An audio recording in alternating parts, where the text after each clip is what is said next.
Yes friends, तो हम लोग डिस्कस कर रहे हैं अष्टकूट मिलन। ठीक है, ये दो एग्जाम्पल हमने रीडर्स के लिए हुए हैं दोनों नेताओं के, पंडित ये सरदार पटेल जी की और मोदी जी का। क्यों?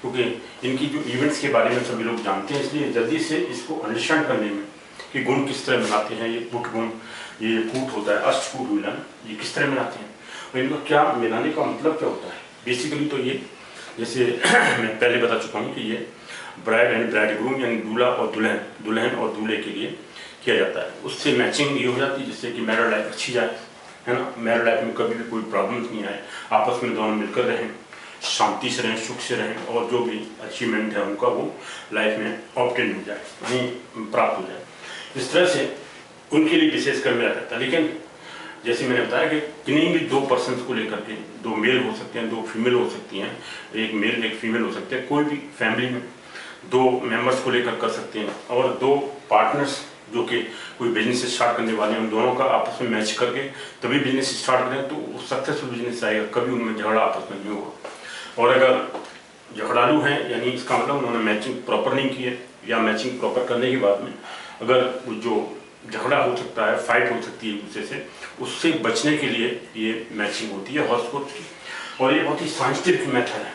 मैं देखता हूँ कि किस तरह ऋषियों ने किया हुआ है, बहुत ही इम्पोर्टेंट ये वो है डिस्कशन। इस डिस्कशन को समझने के बाद में कोई भी दो आदमी लेकर के उनके बारे में आपस में क्या मैचिंग होती है, क्या उनके आपस में नेचुरल डेवलपमेंट है, एडजस्टमेंट क्या है, म्यूचुअल जो 8 जो पॉइंट हैं उनके अलग अलग जो पॉइंट्स हैं 8, उनका मतलब क्या होता है ये मैं शायद पहले बता चुका हूँ, लेकिन फिर भी जरा देखिए क्या मतलब है। पहले वर्णकूट मिलने से अगर एक में से एक पॉइंट तक पूरा वर्णकूट मिलने का मतलब है आध्यात्मिक विकास, that means spiritual development. Spiritual development क्या होता है भाई, जैसे अगर दोनों की एक जैसा ही वर्ण होगा, ब्राह्मण वर्ण, क्षत्रिय वर्ण, वैश्य वर्ण और शूद्र वर्ण, दोनों की नेचर एक जैसी होगी, आपस में झगड़ा नहीं होगा।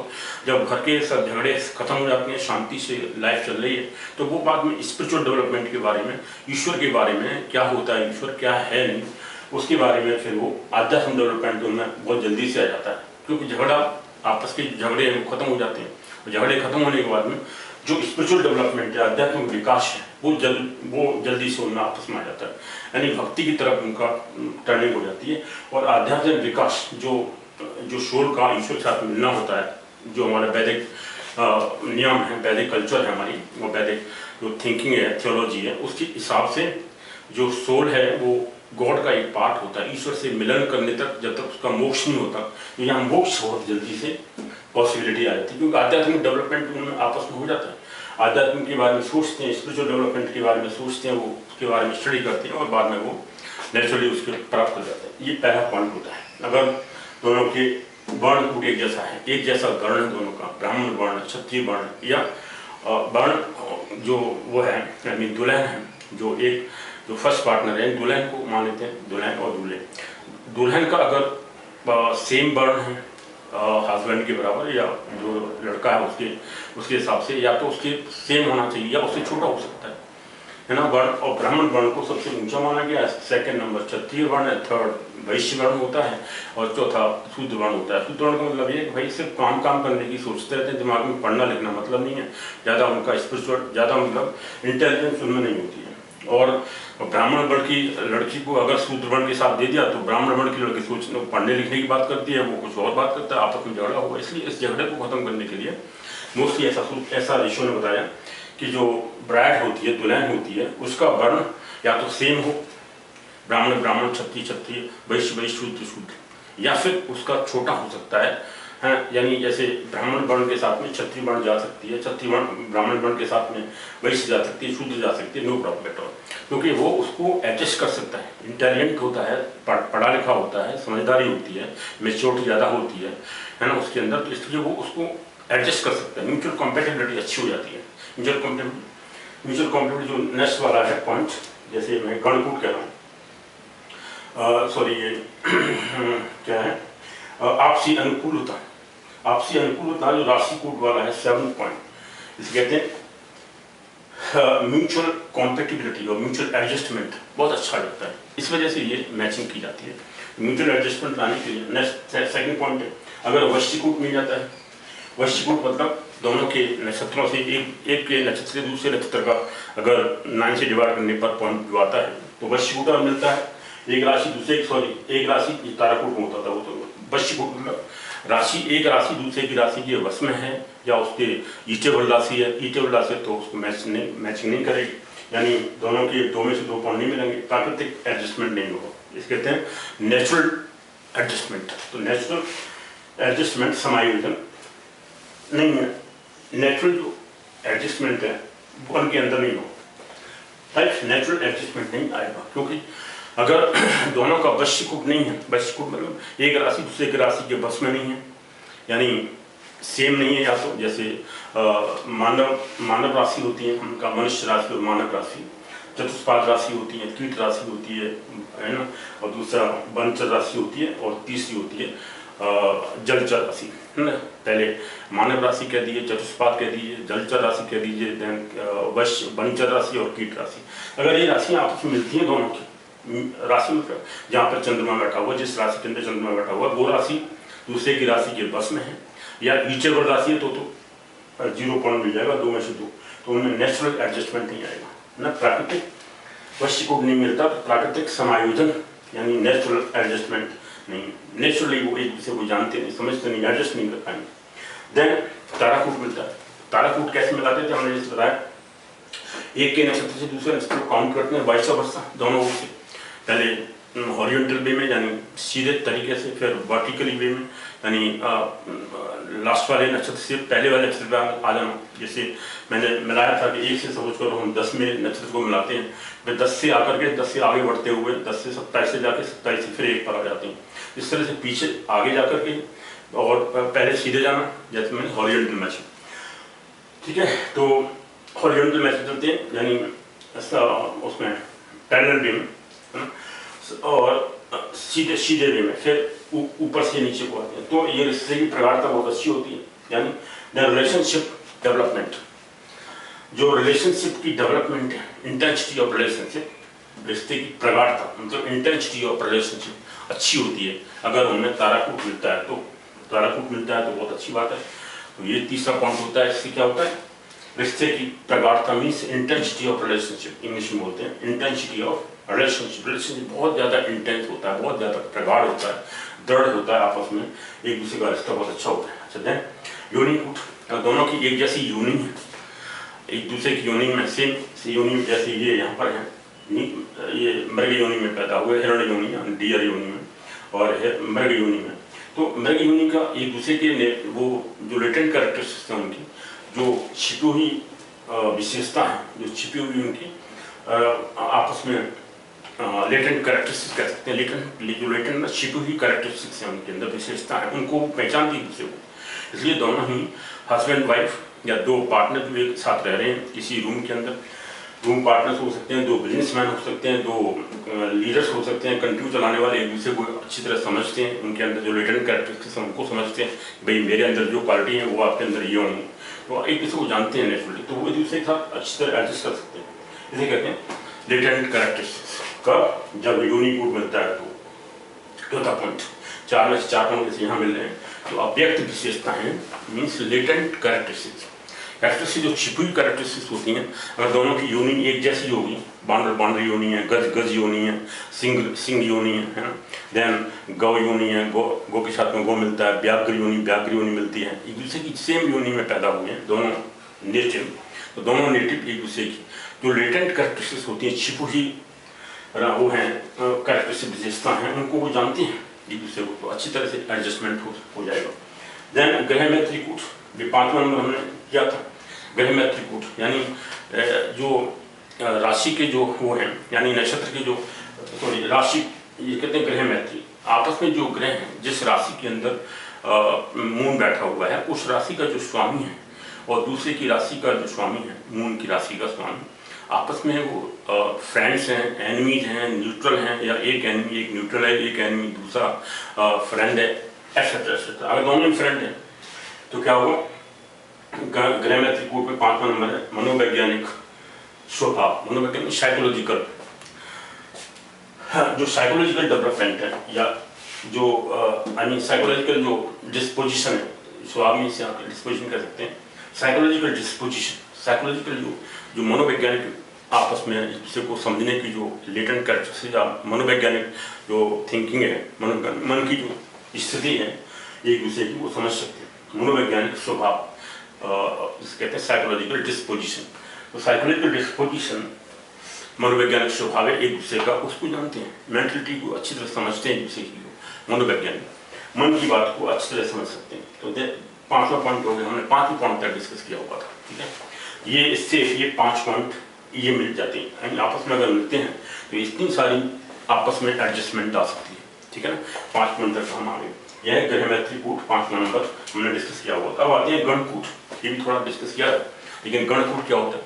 जैसे हमने कहा 3 गण होते हैं, नक्षत्रों को 3 गणों में डिवाइड किया गया। वो 3 गण क्या होते हैं? जैसे मैंने बताया था, देवगण, राक्षसगण, मनुष्यगण, या देवगण, मनुष्यगण, राक्षस। देवगण, मनुष्यगण, राक्षसगण। और देवगण को देवगण के साथ मिला दिया, यानी दोनों के नक्षत्र की जो गण है, दोनों के नक्षत्र देवगण देवगण में आते हैं। जैसे इस केस में है, इस केस में दोनों ही लीडर्स का जो नक्षत्र है वो देवगण में है। क्या है यहाँ पर? अनुराधा नक्षत्र। अनुराधा नक्षत्र 17th नक्षत्र है, देवगण में आता है। तो देवगण देवगण, इस तरह से ही अगर दूल्हा दुल्हन दोनों की कुंडली मिलाई जाती है, दोनों का गण एक जैसा है, देवगण देवगण हो, देवगण का मनुष्यों के साथ चल सकता है, एडजस्टमेंट आ सकता है। मैंने उसको पॉइंट भी दिए हुए यहाँ पर, मैं बताऊंगा। और इनकी कैरेक्टरिस्टिक्स क्या होती हैं, देवगण देवगण क्या होता है, मनुष्यगण मनुष्यगण की क्या कैरेक्टरिस्टिक्स होती हैं, और राक्षसगण की क्या कैरेक्टरिस्टिक्स होती हैं, मैंने यहाँ लिखी हुई है। हालांकि इनके बारे में ऋषियों ने अच्छे अच्छे श्लोक्स लिखे हुए हैं, वर्सेस लिखी हैं बहुत अच्छे अच्छे, यानी श्लोक्स दिए हुए हैं। उन श्लोक्स को लिखने का यहाँ पर टाइम नहीं था, मैं उनको लिख सकता हूँ, लेकिन उनका जो वो है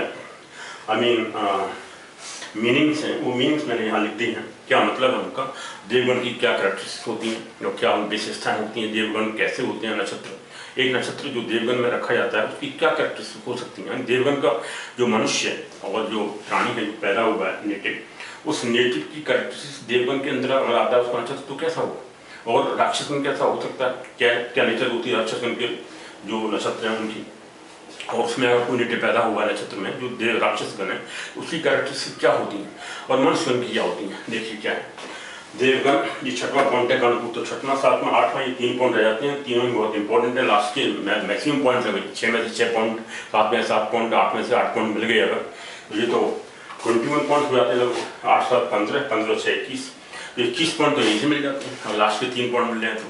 हालांकि ऊपर वाले बहुत इंपॉर्टेंट पॉइंट्स हैं, क्योंकि बेसिक्स जो लेटेंट कैरेक्टरिस्टिक्स और ये सभी चीज़ें तो इंपॉर्टेंट हैं, लेकिन लास्ट के 3 पॉइंट से मैक्सिमम पॉइंट आ जाता है। फिर बाद में कहते हैं पॉइंट की जो मिलन होता है लगभग 18 पॉइंट मिलने चाहिए कम से कम, तो शादी के लिए कह सकते हैं भाई शादी हो सकती है, लेकिन उतना 50% हुआ, 36 में से अगर 18 पॉइंट मिलते हैं तो 50% लोगों को मिलते हैं आपस में।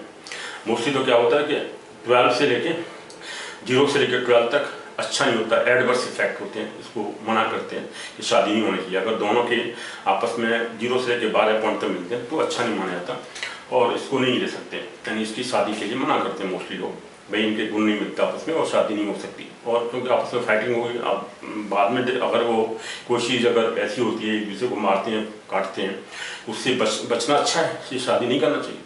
अच्छा, देन 12 से लेकर के 24 तक ये जो बीच का इसे मिडिल वो कहते हैं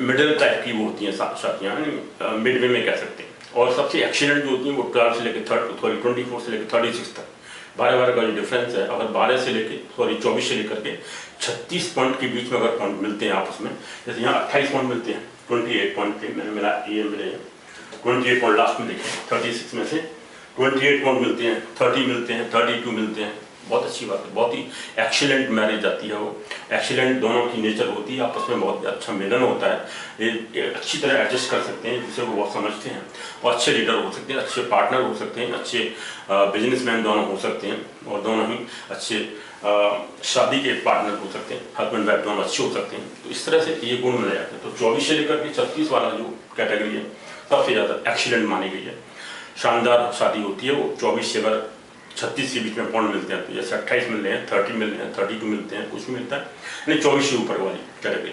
24 से लेकर के 12 तक, हालांकि 12 से लेकर 18 तक ज़्यादा अच्छा नहीं माना जाता, इवन 18 ही पॉइंट होते हैं तो 50% गुण मिलते हैं, आपस में ज़्यादा फाइटिंग होगी, ऐसे जब जबरदस्ती एडजस्टमेंट करना पड़ता है तो भी अच्छा नहीं माना जाता। 18 से ऊपर ही गुण होना चाहिए, लेकिन फिर भी इसको मिडिल वाला मध्यम टाइप की वो चीज़ मानी गई है, ठीक है ना। एक्सीलेंट बहुत शानदार ऊपर वाली, बीच में मध्य वाली, जैसे 12 से लेकर 24 तक, और 0 से लेकर 12 तक तो शादी नहीं करते हैं, उससे एडवर्स इफेक्ट पड़ते हैं, एक दूसरे की डेथ हो सकती है जल्दी से। हालांकि इसके अलावा आजकल बहुत सारे पॉइंट्स भी आ गए, जैसे भाई आपस में जो फाइनेंशियल कैपेबिलिटी दोनों की कैसी है, फाइनेंशियल डेवलपमेंट आपस में कैसा है, और उनकी जो लाइफ है, लाइफ के बारे में देखते हैं, ये भी मैचिंग करते हैं कि दोनों की पार्टनर में से लाइफ किसकी अच्छी है, दोनों की लाइफ अच्छी है कि नहीं।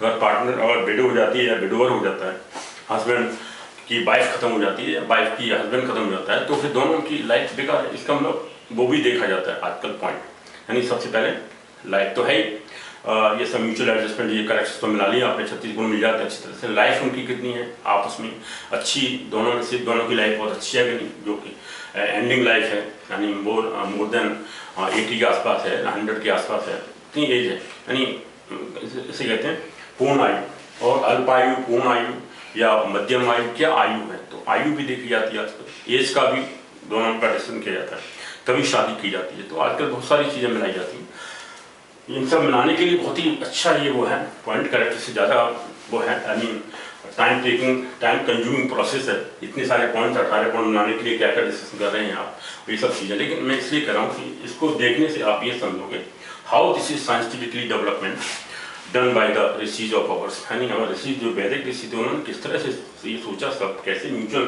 कॉम्पिटिबिलिटी आपसे बनाई है और क्या क्या पॉइंट मिलते हैं। अब जैसे लास्ट के पॉइंट, जैसे मैं गणकूट बना रहा हूँ, ये गणकूट 6 में से 6 पॉइंट दाम्पत्य सद्भाव होगा, इसे कहते हैं कॉन्जुगल हार्मनी, दाम्पत्य सद्भाव। अगर 6 में से 6 पॉइंट मिलते हैं, दोनों के गण एक जैसे हैं, तो कॉन्जुगल हार्मनी, जो शादी का जो सुख होता है वो अच्छा होता है, यानी जो सेक्सुअल आपस में वो होती है म्यूचुअल, कहते हैं कॉन्जुगल हार्मनी। शादी से जो या मैरिड लाइफ का जो सुख होता है वो दोनों को अच्छा मिलता है, जैसे म्यूचुअल कहते हैं conjugal harmony. Conjugal harmony English में कहते हैं, और हिंदी में दाम्पत्य सद्भाव, जो दाम्पत्य सुख होता है वो अच्छा मिलता है दोनों को। तो अगर 6 में से 7 मिलते हैं, दोनों का सेम गण है, देवगण देवगण, मनुष्यगण मनुष्यगण और राक्षसगण राक्षसगण, दोनों चलेंगे। लेकिन राक्षसगण और देवगण का मिला दिया तो आपस में फाइटिंग होती है, और राक्षसगण और मनुष्यगण का मिला दिया तो एक दूसरे को मारेंगे, किल करेंगे, ठीक है। इस तरह से इन दोनों को मैरिज करते समय, शादी करते समय दोनों दूल्हा दुल्हन के बारे में जो सोचा जाता है, उनके जो नक्षत्रों की क्वालिटी होती है, गण मोस्टली वर्ण होता है, इस वर्ण में पैदा हुए भैया, सॉरी गण में, वर्ण हो गया गण, गण में मतलब देवगण, राक्षसगण, मनुष्यगण। देखो मैंने पॉइंट कैसे देते, ये टेबल बना लिया आपने, ये हमने नंबर 1 पार्टनर ले लिया, नेटिव ले लिया, सेकंड ऊपर ले लिया, इसमें देवगण, मनुष्यगण और नरगण और राक्षसगण, लास्ट में राक्षसगण है, नीचे है देवगण, नरगण और राक्षसगण, तीनों के ऐसे ले लिए। अब देखिए एक पार्टनर यानी जो ब्राइड है, दुल्हन है, उसका देवगण है, और दुल्हन का भी यानी दूसरे नेटिव का, दोनों का देवगण देवगण है, तो 6 में से 6 पॉइंट मिल गए। जैसे इस केस में दोनों देवगण देवगण है, 6 में से 6 पॉइंट मिल गए, क्योंकि अनुराधा नक्षत्र जो होता है वो देवगण में आता है। तो अनुराधा नक्षत्र जो 17th नक्षत्र है वो देवगण में आता है, फिर दोनों को 6 में से 6 पॉइंट दे दिए यहाँ पे, गणकूट 6 में से 6 पॉइंट। देखिए देवगण देवगण 6 पॉइंट मिलेंगे। देवगण के साथ में अगर दुल्हन दूल्हे का यानी सेकंड नेटिव का मनुष्यगण है तो 5 पॉइंट मिलते हैं, 6 के साथ में 5 मिल सकते हैं। यानी लड़की अगर लड़की का जो दुल्हन है, ब्राइड इसे बोलते हैं, ब्राइड देवगण में है और ब्राइडग्रूम जो है वो मनुष्यगण में, तो 5 पॉइंट 6 में से शादी हो सकती है, पॉसिबिलिटी है, अच्छे पॉइंट है। लेकिन अगर देवगण के साथ में राक्षसगण है तो 1 पॉइंट मिलेगा, यानी राक्षसगण किसका है, मनुष्य उसका है, लड़के का, ब्राइडग्रूम का राक्षसगण है, लड़की का देवगण है, तो 1 पॉइंट मिल गया। लेकिन अगर उल्टा हो, जैसे राक्षसगण लड़की का हो और लड़के का देवगण हो, तो लड़के का देवगण हो तो 0 पॉइंट मिलता है, देखिए 0 पॉइंट लास्ट में, लड़के का ऊपर सेकंड देवगण है यहाँ पर और लड़की का राक्षसगण है तो 0 पॉइंट है, यानी 0 पॉइंट मिलता है। दोनों की मैचिंग नहीं हो सकती, आपस में फाइटिंग होती रहती है, कभी शादी एडजस्ट नहीं हो सकती, यानी लाइफ लॉन्ग फाइटिंग होती रहती है, because their understanding is totally different, एक दूसरे से अपार्ट होती है। अच्छा, देन मनुष्यगण हो लड़के का और लड़की का राक्षसगण हो तो भी 0 पॉइंट नहीं हो सकती मैचिंग, 0 पॉइंट मिल जाता है। और राक्षसगण 6 पॉइंट, इसलिए गण सेम होना चाहिए तो बहुत अच्छा होता है। लेकिन देवगण मनुष्यगण बहुत अच्छी तरह चलता है, 5 पॉइंट मिल जाते हैं। और यहाँ देखिए अगर लड़की का मनुष्यगण है, लड़के का देवगण है तो 6 में से 6 पॉइंट दे दी। लड़के का देवगण है, लड़की मनुष्यगण है, नरगण है तो 6 में से 6 पॉइंट मिल गए। तो बहुत ही अच्छी, जैसे देवगण के साथ मूर्ति वैसे 6 में से 6 पॉइंट मिल जाते हैं। लड़का अगर देवगण है, लड़की मनुष्यगण है तो 6 में से 6 पॉइंट अच्छी बहुत शादी होगी, दोनों में अच्छी म्यूचुअल कंपेटेबिलिटी आएगी, कॉन्जुगल हार्मनी सब कुछ अच्छा मिलेगा। जैसे कॉन्जुगल हार्मनी के लिए गणकूट 6वां पॉइंट है, कॉन्जुगल हार्मनी दाम्पत्य सद्भाव, दोनों की दाम्पत्य सद्भाव अच्छा होगा। मेरा टाइप का जो सुख होता है वो बहुत अच्छा दोनों आपस में एंजॉय करेंगे, राइट। ये 6वां पॉइंट होगा। अच्छा अब आते हैं देवगण मनुष्यगण और राक्षसगण, इनकी जो क्वालिटी होती है वो क्या होती है। जो नक्षत्र हैं इनको देवगण में रखा गया, बताता हूँ कौन कौन से 9 नक्षत्र हैं इनको देवगण में रखा गया है। और 9 नक्षत्र जो मनुष्यगण के हैं वो कौन से हैं, राक्षसगण के कौन से नक्षत्र हैं। 27 नक्षत्र में से 9 नक्षत्र को तीनों कैटेगरी में रखा गया है। यानी मनुष्य देवगण में 9 नक्षत्र आते हैं। मनुष्यगण के पहले बता देता हूँ सिंपल, 3 नक्षत्र याद रखिए कौन कौन सा। भरणी नक्षत्र, भरणी 2nd नंबर, देन 4था नंबर है रोहिणी नक्षत्र और आर्द्र नक्षत्र, आर्द्र नक्षत्र आई थिंक 13th है। अश्विनी, भरणी, कृतिका, रोहिणी, मृगशिरा, आर्द्र 6वां नक्षत्र है। तो चौथा, 6वां और दूसरा नंबर 2, 4, 6 ये तीनों नक्षत्र अश्विनी, भरणी, कृतिका, रोहिणी, मृगशिरा, आर्द्र, आर्द्रा, भरणी और रोहिणी 2, 4, 6 ये 3 नक्षत्र और 3 पूर्व नक्षत्र और 3 उत्तर नक्षत्र, ये 9 नक्षत्र जो होते हैं वो मनुष्यगण में आते हैं। फिर याद रखिए 2nd नंबर भरणी नक्षत्र, 4था नंबर रोहिणी नक्षत्र, 6वां नंबर आर्द्रा नक्षत्र, आर्द्रा ये 3 नक्षत्र हैं और बाकी 3 पूर्व नक्षत्र और 3 उत्तर नक्षत्र। कौन कौन से, जैसे पूर्व आषाढ़, उत्तर आषाढ़ और पूर्व फाल्गुनी, पूर्व आषाढ़ और पूर्व भाद्रपद, ये 3 नक्षत्र हो गए। ऐसे उत्तर वाला होता है उत्तर फाल्गुनी, उत्तर आषाढ़, उत्तर भाद्रपद, ये 3 नक्षत्र जो होते हैं, यानी 6 नक्षत्र ये हो गए और 3 नक्षत्र 2, 4, 6 ये 6 नक्षत्र को हम मनुष्यगण में रखते हैं, ठीक है। बाकी जो 18 नक्षत्र बचे हुए में से 9 नक्षत्र कौन कौन से देवगण में आते हैं। देवगण में देखिए अश्विनी नक्षत्र देवगण का है, देवगण और तीनों को बताता हूँ। पहले देवगण अश्विनी नक्षत्र, अश्विनी, भरणी, मनुष्यगण, अश्विनी, भरणी, कृतिका, देन रोहिणी देव मनुष्यगण, अश्विनी, भरणी, कृतिका, रोहिणी, मृगशिरा देवगण, मृगशिरा, आर्द्र मनुष्यगण, पुनर्वसु देवगण, पुष्य देवगण, अश्लेषा राक्षसगण, देन मघा राक्षसगण, अश्लेषा, मघा, पूर्व फाल्गुनी मनुष्यगण, उत्तर फाल्गुनी, पूर्व फाल्गुनी, उत्तर फाल्गुनी दोनों मनुष्यगण, देन हस्ता देवगण, चित्रा राक्षसगण, ओके, हस्ता, चित्रा, स्वाति देवगण, स्वाति, विशाखा राक्षसगण, स्वाति, विशाखा, अनुराधा देवगण, अनुराधा, ज्येष्ठा राक्षसगण, ज्येष्ठा, देन अनुराधा, ज्येष्ठा, पूर्व फाल्गुनी, ये उत्तर फाल्गुनी, पूर्व फाल्गुनी दोनों यहाँ, पूर्व फाल्गुनी, उत्तर फाल्गुनी, हस्ता, चित्रा, स्वाति, विशाखा, अनुराधा, ज्येष्ठा, मूला 19th नंबर है मूल नक्षत्र, ये भी राक्षसगण में आता है मूल नक्षत्र। अश्विनी, मूला, पूर्व फाल्गुनी, उत्तर फाल्गुनी, हस्त, सॉरी मूला, देन पूर्व आषाढ़, उत्तर आषाढ़, बाद में पूर्व आषाढ़, उत्तर आषाढ़ दोनों इसमें आते हैं मनुष्यगण में। पूर्व आषाढ़, उत्तर आषाढ़, श्रवण, धनिष्ठा, शतविषा, पूर्व फाल्गुनी, उत्तर फाल्गुनी, हस्त, सॉरी पूर्व भाद्रपद, उत्तर भाद्रपद, देन रेवती इसमें आता है। इसलिए 9 नक्षत्र जो होते हैं, हालांकि इनको मैं लिख के बताऊंगा अभी इसको मिटाने के बाद में, तब आपको ये 9 नक्षत्र आ जाएंगे। और मनुष्यगण की इससे भी याद करना है 3 नक्षत्र, 2 नंबर, 4 नंबर, 6 नंबर कौन कौन सा, भरणी नक्षत्र, रोहिणी नक्षत्र एंड आर्द्र नक्षत्र 3 ये और 3 पूर्व और 3 उत्तर नक्षत्र, ये जो 6 नक्षत्र वो और ये 3 नक्षत्र 9 नक्षत्र आते हैं मनुष्यगण के। बाकी देवगण और मनुष्यगण में जो राक्षसगण में बहुत ही सिंपल है। अश्विनी, कृतिका यहाँ पर आ गया, अश्विनी, भरणी, कृतिका, रोहिणी मनुष्यगण, अश्विनी, भरणी, कृतिका, रोहिणी, मृगशिरा, मैं इनको लिख के बताऊँ तो आसानी हो जाएगी, एक बार लिख लेंगे। हालांकि मैंने बोल दिया, आप इसको बार बार रिपीट करके देख सकते हैं और समझ जाओगे कौन कौन से 9 नक्षत्र होते हैं, ठीक है। अश्विनी, भरणी, मनुष्यगण, कृतिका राक्षसगण, अश्विनी, भरणी, कृतिका, रोहिणी मनुष्यगण, अश्विनी, भरणी, कृतिका, रोहिणी, मृगशिरा देवगण, मृगसरा, देन अश्विनी मणिकर्तिका रोहिणी मृगसरा, आर्द्रा मनुष्यगण, पुंडवसु देवगण, पुष्य देवगण, देन पुष्य और पूर्वफानी उत्तरफानी हस्ता देवगण, चित्रा राक्षसगण। इस तरह से 9 मिनट्स में लिखूंगा अभी, तब आपको समझाएं, क्योंकि एक बार लिखने के बाद क्लियर बात। अब इनके गुण देखिए देवगण के। देवगण क्या होते हैं? देवगण स्त्र के जो नेटिव होते हैं उनकी क्वालिटीज क्या होती हैं, किस तरह के लोग होते हैं, तभी तो नाम इनका देवगण रखा गया है।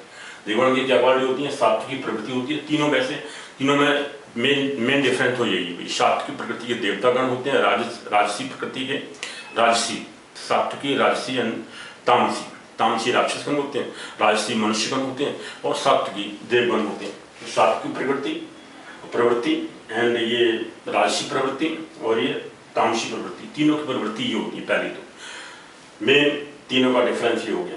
देन आते हैं गुरु ब्राह्मण तथा देव भक्त होते हैं, देवगण वाले नेटिव, ठीक है। देन बुद्धिमान होते हैं, कम मात्रा में भोजन करते हैं, शास्त्रों में अनुरक्त रहते हैं, शुद्ध हृदय होता है, दानी होते हैं, अधिक बुद्धि युक्त होते हैं, विजडम बहुत अच्छी होती है, वाइज होते हैं, they are very wise people. Then मधुर वक्ता होते हैं, दुश्मन से भी बुद्धि प्राप्त कर लेते हैं, अच्छी बातें होंगी तो वो अच्छे लोगों से बुरे लोगों से भी ले सकते हैं, है ना।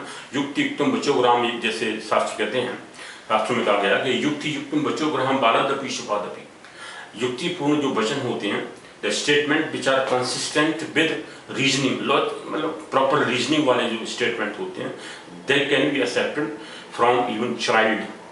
हाँ, युक्ति युक्तम बचोग्राम बालादपि शुकादपि, शुक मान तोता, यहाँ पे इस केस में तोता है, शुकादपि बालादपि शुकादपि, बाल्मीस बालक, चाइल्ड से भी अच्छी बातें जो होती हैं, युक्तिपूर्ण वचन होते हैं, स्टेटमेंट होते हैं, they can be accepted from the child and even from a parrot, right.